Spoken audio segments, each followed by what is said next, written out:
Spasiba. Good afternoon, everyone. I'm delighted to be here with you today. Thank you for inviting me. I am going to take you with me on a very speedy journey into what we call future readiness, and whether we can, as humans, ever be ready for the future. So there are a few messages that I would like to share with you today, and I will take questions afterwards. So first of all, to talk about future readiness, we need to understand the beautiful and fantastic things that are happening in the Russian Federation today, because we cannot talk about future readiness without understanding the context in which we are living and working. Then we will go straight into the future of work. What is this future of work that everybody is talking about? And maybe there are a few things we are forgetting about this future. Then we will dive straight into future readiness. And how do we start the journey? How do we embrace the journey? So let's start with Russia at scale. First of all, future readiness is not about having a job. It's not about being an entrepreneur. It's not about being employable. It's about something much bigger, which is the human desire to thrive. What is thriving? Thriving is feeling full of energy, feeling the joy of the work we do, succeeding, very important, but also feeling that we are developing. You might have been in the past, I have, in situations of work where on the outside everything was successful, but on the inside we were maybe not thriving. So let's remember this word, thriving, because it is the secret sauce of future readiness. So to thrive, we need a few things around us. In the Russian Federation, we are building breakthrough technological and scientific development to establish sovereignty, technological sovereignty, very important for such a summit and all of you and the work you do here today. Next, there is an emphasis and ambition and focus on building a flexible and adaptable and competitive education system. But what we understand about education is changing. It's no longer only the traditional education, and this is where I come into the picture, but a series of other important intervention and plans that are changing the landscape of how we learn, at which age we learn, and how we use this learning. Next, we need to move into bringing education much closer to industry, much closer to the people who are job creators, entrepreneurs. I am an entrepreneur myself, and as well as industry that is providing opportunity and jobs, as well as the capital providers that we need for what we do. So let's remember that the small and medium enterprises are actually, in Russia, but also in the world, the #1 contributor to wealth, to GDP. We are job creators, and I always say entrepreneurship is not just about taking risks, because that's easy. It's about minimizing risks, and it is the toughest job on earth as far as I'm concerned. It's important that we understand the economic value of entrepreneurs and enterprises, because they are not only job creators, but they attract talent. And the right talent on board can make or break the journey of future readiness.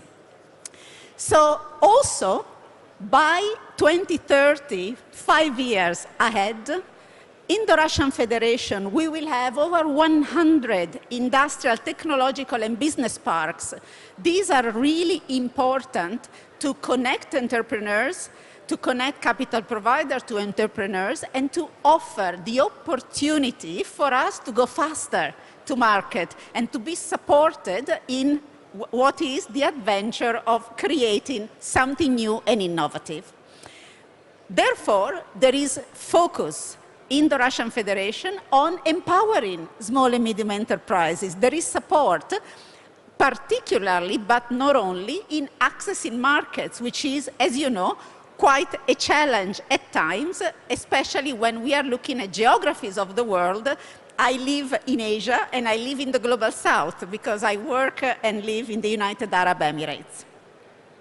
Next, we also need to understand that there is a number one place that Russia is playing in the world in terms of topping innovation clusters of computer technology, physics, and mathematics. This is important because it tells us about an appetite for future readiness and already a long history of being number one in these fields. Surprise, surprise, the latest data from the World Intellectual Property Organization is telling us that Russia ranks highest in human capital and research. This is what we are talking about today in future readiness, as well as sophistication of business, which has to do a lot with how knowledge intensive we are in what we do, and of course, what type of caliber of people we are attracting. And last but not least, creative outputs in terms of patents, in terms of innovations and inventions that we give to the world. Surprise, surprise, not really a surprise, the latest data from 23 to 2024 indicates, listen to this, a 39.6, let's say a 40% increase in venture capital deals, which tells us capital providers are investing in all of us, in entrepreneurs, because this is where the latest ideas for the future will come from. And filings of international patent are also up 4%.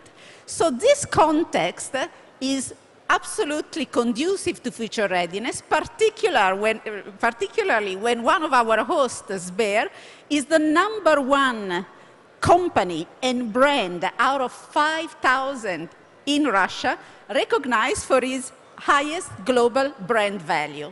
So it is a great environment to discover future readiness. So let's start with the future of work. There's a lot of talk about it. There are many people who sell hot air. They promise to make you ready for the future. They promise to understand what the future of work will look like. But in reality, let's be very honest, we don't really know what the future of work will look like, but we have a certain idea from research of a direction that this future is taking.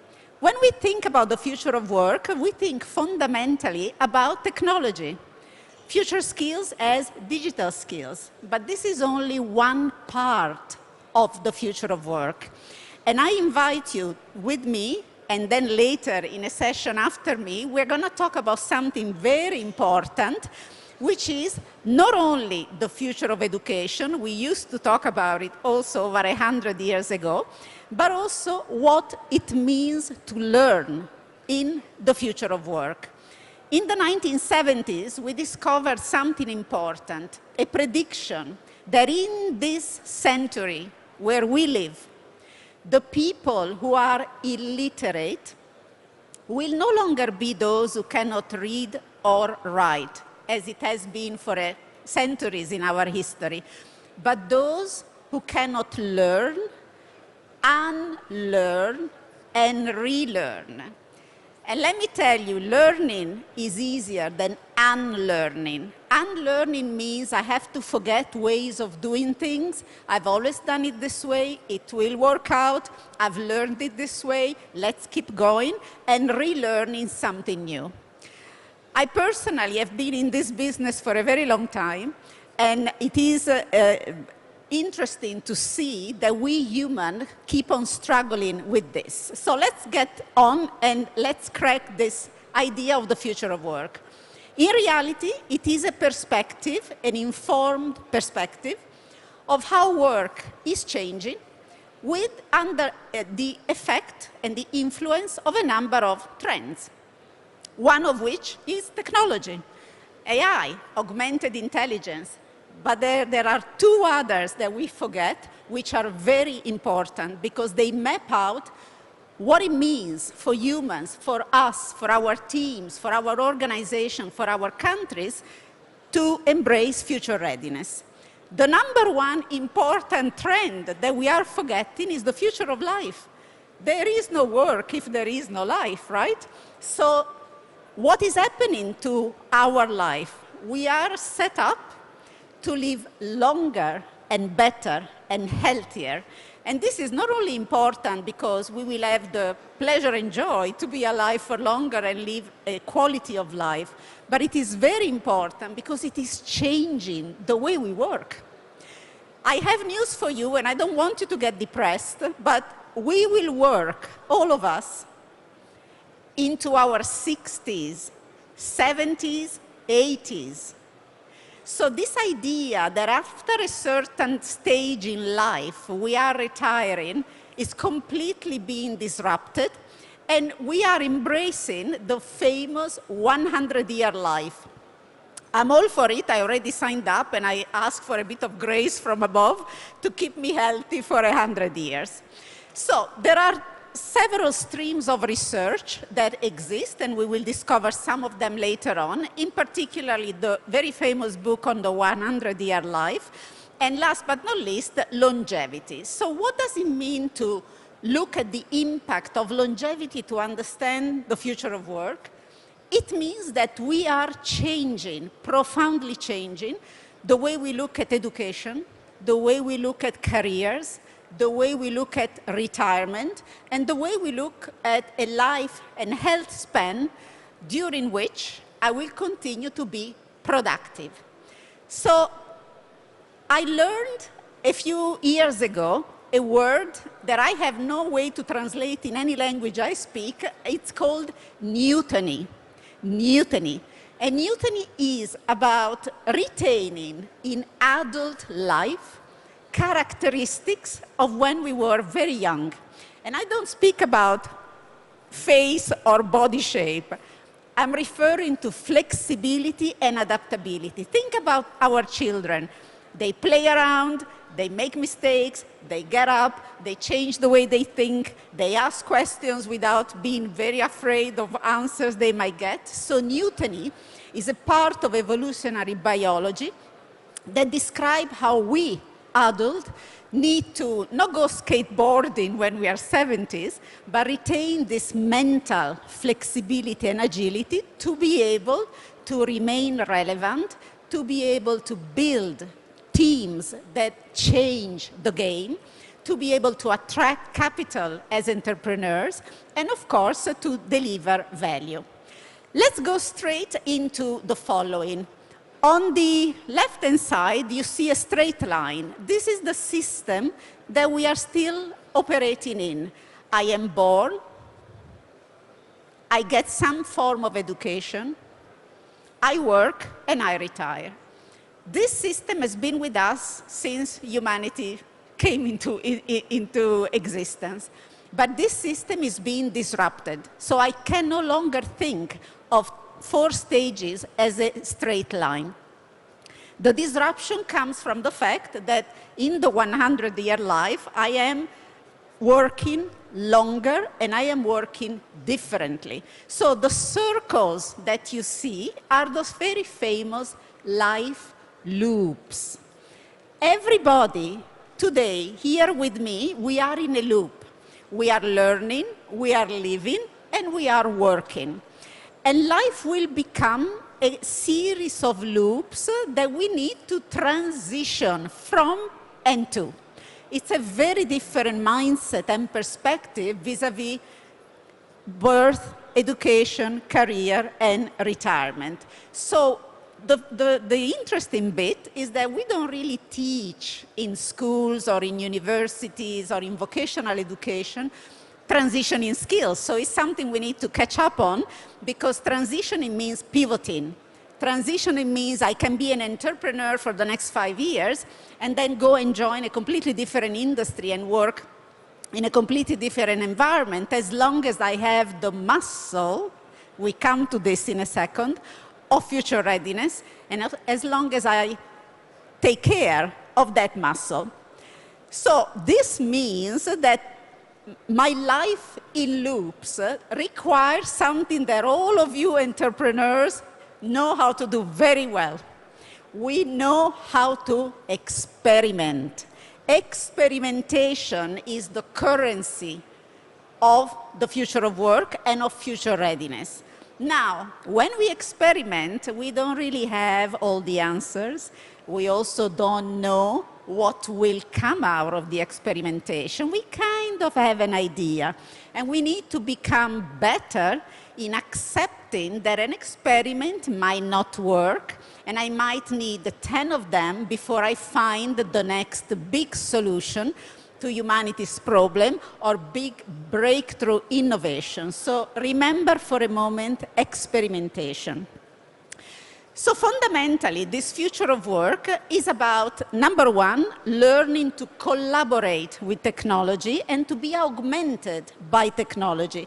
So much in the press is about losing job, being displaced. I don't believe any of that, because technology will allow us to do new things, better things, and to, of course, collaborate with what is available today in terms of augmented intelligence and where AI is going. But also, we know that in the future, we will live in a world of work without jobs. What does that mean? Work without jobs. Jobs are descriptions of what someone does, maybe formalized, sometimes not formalized, and everybody has a role to play. That system will be disrupted. So if we disrupt that system, what are we left with? All of us here, all of us upstairs, we are all in one type of business. We all are in the business of solving problems. So problem-solving skills and competencies are a key bit of future readiness. And if I can solve problems, I can move from one problem to the other, as long as the approach and the art of problem-solving is the right one. We also speak a lot about talent fluidity in the future of work. And I disagree with those who understand the fluidity as part-time work, gig work, freelance work. We have had that for a very long time. It's nothing new. Fluidity is about seeing ourselves and seeing people in an organization as fluidly move from one area to the other. The fact that, for instance, one of you might have been in quality control for a long time or an expert in human capital development does not mean you need to stay in that area for life. Transitioning through loops also mean fluidity of using talent. So if I look at an organization or my team and I say, I don't really need to rush and hire people. I need to first look at what I have around the table and how people can transition with problem-solving skills and competencies from one area to the other. And last but not least, I advocate, and the Future Readiness Academy with me, to go beyond skills. And now you will say, but there's a lot of emphasis on skills. Why are you telling me to go beyond skills? Well, because skills are important, but it's only one aspect of future readiness. So let's talk about this beast. What is future readiness? It is the human side of being ready for the future. Think of it as a muscle, or think of it as a DNA that we build through life. Not we born with, we build through life. It is the defining characteristic of people built, not born, built to thrive in the future of work. So how do I embrace future readiness, and what does it mean in day-to-day life and business life? So let's start by talking about something that we know from biology. For a very long time, we thought that the human DNA is static. I'm born with it, I'll die with it. Now we know it is plastic, meaning it moves and it changes to allow me to survive new circumstances. The same is for the DNA of future readiness. We know that this set of characteristics, which I will share with you in a moment, is moving. because the world around us is moving, technology is moving, longevity is moving. So I need to keep the muscle ready to embrace different types of problems and opportunities to solve. Why does it matter, all of this? Why are you taking a few minutes of your time to join me on this conversation? It matters because future readiness, we know in research, gives and can give all of us and our organizations a structure to approach the journey of future readiness and to build people who thrive in the future rather than survive or having a job. The creation of value in business today is very much linked to a team of people who is thriving, not just surviving or not just being employed. There is also something else, the third element that triggers a very different view of the future of work next to the future of life. All of us want to live happy and fulfilled lives. Nobody wants to be a slave to work. So the quest for purpose, why am I in this life? What is my life about? Is a very important driver, not only of the young generation. I have news for you. I am not a Gen Z, and I have the same quest for purpose. And when I show you the framework, you will understand where we are coming from. So how do I embrace this future readiness, this building a DNA for my organization, my small team, myself, that will allow me to thrive in the future? Where do I start concretely? How do we look at this? So there are a few important things. What I'm sharing here today is, by the way, I forgot to tell you at the beginning, all of this is becoming part of a book that I am writing, a book that will be available also in Russian language from September of next year. So this framework, maybe in a few months, will change because the context around us keeps changing. But for now, we know that future readiness, this muscle, has 6 components. First of all, skills. Competencies, meaning the skills and the behavior. I need to behave with the skills, right? Not the skills alone. This is well known. A lot of money is being invested in hiring talent, developing talent with a focus on skills. Professionals are investing money in remaining skilled for the future. So there's a lot of focus on skills, skills, skills, particularly future skills. But we are seeing in research globally that skills aren't enough. Why?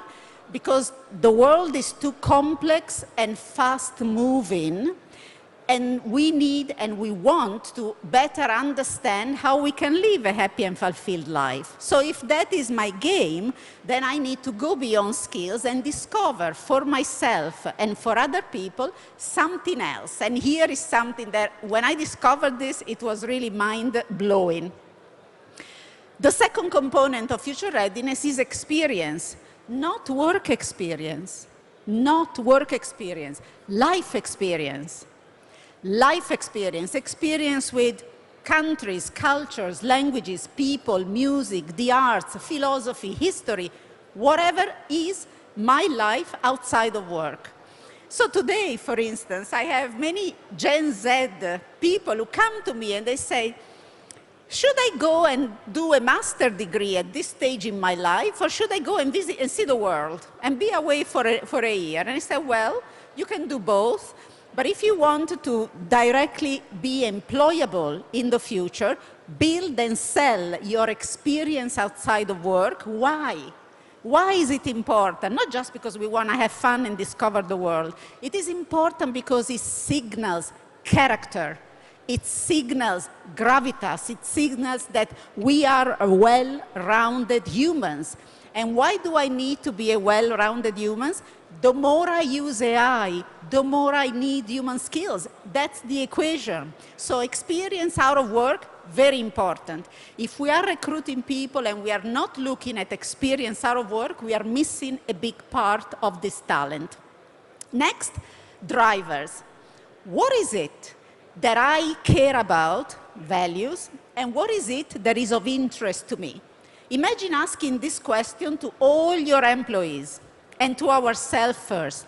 Number one, not many people take the time to ask this question about themselves. And also when we do, the answer changes. It changes over time. My interests when I was 20 are very different than my interests now.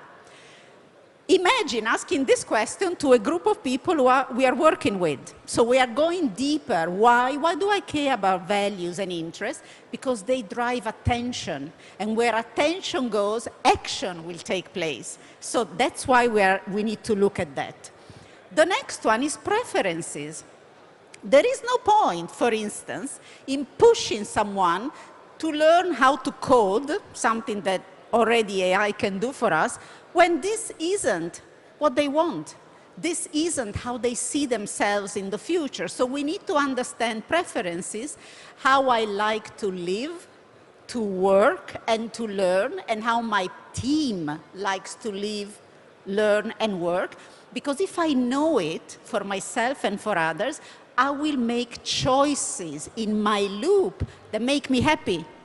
Not just employed, because I want to thrive, right? That's the goal. We are understanding how to thrive. So preferences are important. Now, at times, we need to cut compromises, right? So that's part of professional development as well. But in today's world, people want to thrive. We are fed up with surviving in jobs and just being employed. The next one, very important, particularly in the world of technology, is influence. It's fantastic that I might have a great set of skills, a great set of well-rounded talent. I know my place, I know what I want to do, and I am unable to influence behaviors of others, decisions of others, ways of thinking.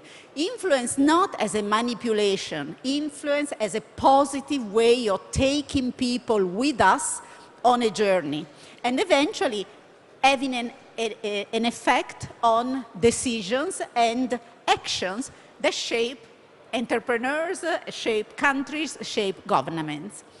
The next one is also something that for a long time we have looked at potential as high potential, high performer today, high performer tomorrow. And many organizations are not seeing the high potential becoming high potential. Why? Because today we need a different way of looking at human potential. One that has two things that are more important than even performing, because if I have them, I will perform. One is adaptability. Do you remember Newtony? Retention in adult life of characteristics of younger life. Adaptability, being able to adapt to anything and everything that can come in my industry, in my team, in my markets, and in terms of capital development. And the other one, very important, having the ambition, because I need to want it, to deal with more complex things as I develop my seniority. So understanding whether people have ambition for more complex problems to solve is fundamental, together with to what extent they can adapt to get them to high potential and understand how ready they are for the future. So these six, at the moment are the characteristics that define this DNA of future readiness. And the work I do is very much linked to helping students, organizations, and countries to understand how do I know what's behind this framework in my team, in my organization, for myself, and how do I keep an eye on how these things develop as I go beyond skills. Because if I do that, I will be further down the road of thriving. This is why this is important. Let's go to something else that I wanted to share with you. And here we come to, I think, a few pieces that will be even more thought-provoking. Often people ask me, what is future readiness? Is it about going and doing a training?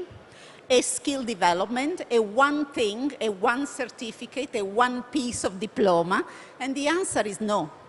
It isn't as easy. It isn't about one intervention, one accomplishment. It is about sticking with it, embracing the journey and the constant, what we call lifelong learning.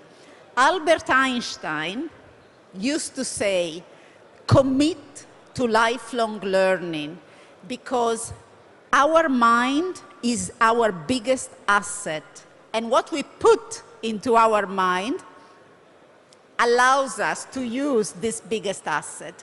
So future readiness is about committing to the journey lifelong. So we spoke about the future of life. We need to talk about a couple of other things that are very important. Let's talk about the famous topic, everybody loves it, of generations, and the fact that in future readiness we don't care about any of this. I have people, myself as an entrepreneur, at times I go crazy about why is it so difficult to work with this type of generation?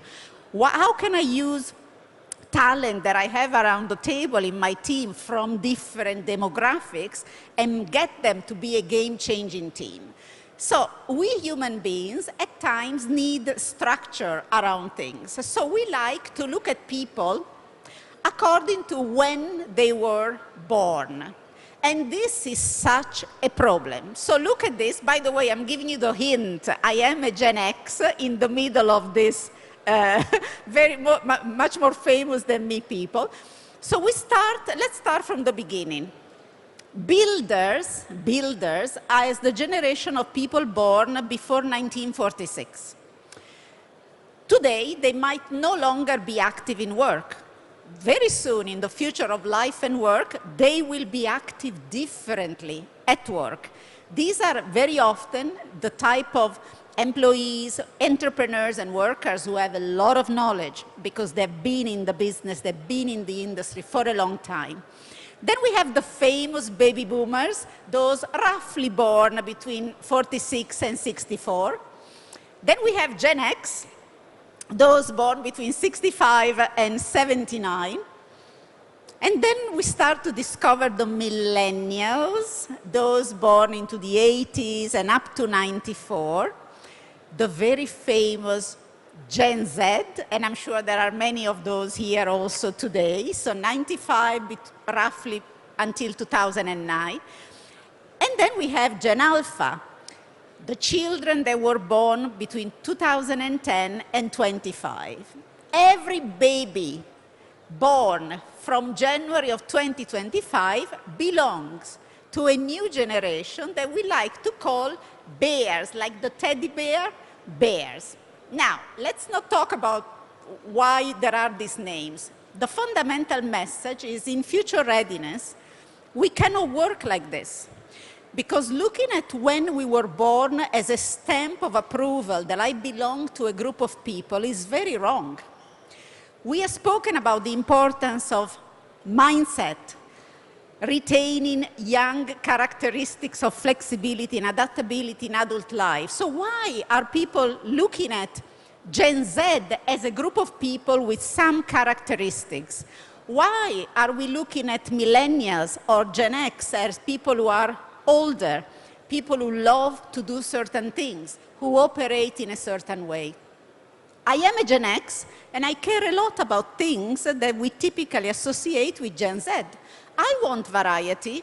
I strive not for work-life balance, because that is a battle I gave up a very long time ago. I strive for integration of life and work. We live one life, at least in this form, so work is not a standalone type of planet.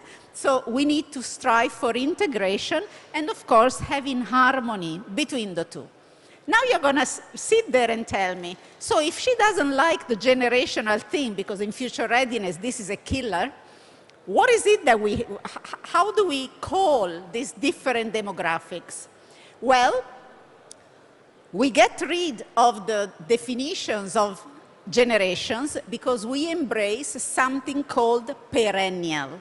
This isn't my invention. I wish I could tell you it's me, I'm the mother of perennials. No, it's a colleague of mine in another geography, but perennial mindset is the people who love to stay curious, who are global citizens, who challenge themselves with learning, with unlearning, who want to know new things, are very aware of what is happening around them in society, are curious with technology. Ooh, I don't know much about this, but let's try it out. Let's experiment. They take risks. Many entrepreneurs are perennials and they don't know about it. They minimize risks. And of course, they are mentors to others. Now, something that we have also completely changed, which is needed in future readiness, is the following. We all tend to think that when we mentor someone, we need to be more senior and maybe from a generation a bit older because we have wisdom in our head and we can mentor the youngest of our society. That is okay. I am more interested in looking at what we call reverse mentoring, which is a practice that has proven in research to break the cycle of this looking at people in generations. Reverse mentoring means I take a Gen Z, and the Gen Z is the mentor of the CEO, of the VP, of the head of technology. So the juniors mentor seniors. And because I am a woman that likes to walk her talk, I have been mentored for the past 2 years via Zoom by a Gen Z, a woman who lives in California. And it has been an experience that I highly recommend.